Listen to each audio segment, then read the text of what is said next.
Hi. Nanban രാവിലെ കാപ്പി ചെറിയ ഗ്ലാസ്സിൽ വേണോ വലിയ ഗ്ലാസ്സിൽ വേണോ എന്ന് ചോദിച്ചു. വലിയ ഗ്ലാസ്സിലായിക്കോട്ടെ എന്ന് പറഞ്ഞു. അവൻ പക്ഷെ ബിയർ ഗ്ലാസ്സിൽ എടുക്കുമെന്ന് ഞാൻ പ്രതീക്ഷിച്ചില്ല.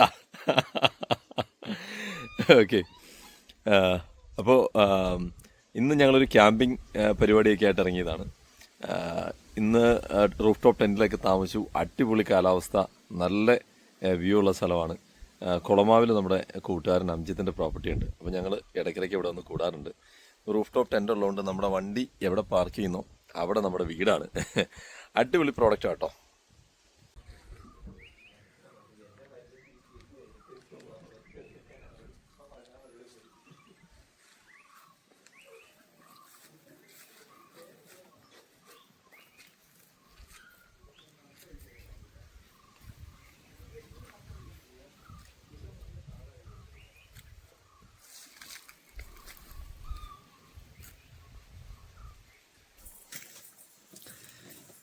ഈ ഒരു ടെൻറ്റിൻ്റെ അകത്തുള്ള സ്പേസ് എന്ന് പറഞ്ഞത് 2 പേർക്ക് കംഫർട്ടബിളായിട്ട് നമുക്ക് ഇതിനകത്ത് കിടക്കാൻ പറ്റും.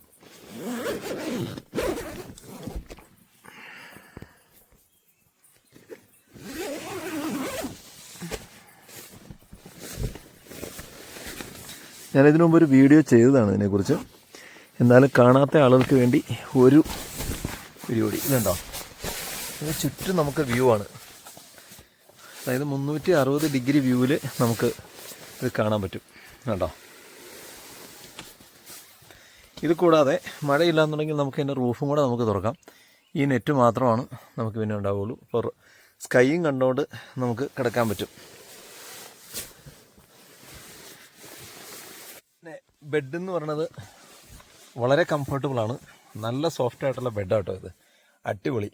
അതായത് നമ്മൾ എവിടെ ചെന്നാലും അത് നമ്മുടെ വീടാണ്. വണ്ടി എവിടെ പാർക്ക് ചെയ്യുന്നോ അത് നമ്മുടെ വീടാണ്. അത്രയ്ക്ക് കംഫർട്ടബിൾ ആയിട്ടുള്ള ഒരു റൂഫ് ടോപ്പ് ടെൻ്റാണിത്.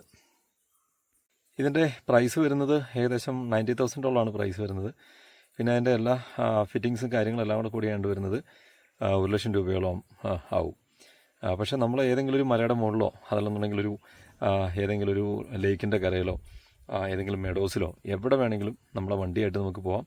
അവിടെ വണ്ടി പാർക്ക് ചെയ്യുക. ഒരു 5 മിനിറ്റ് താഴെ സമയം കൊണ്ട് നമുക്കിത് സെറ്റ് ചെയ്യാൻ പറ്റും.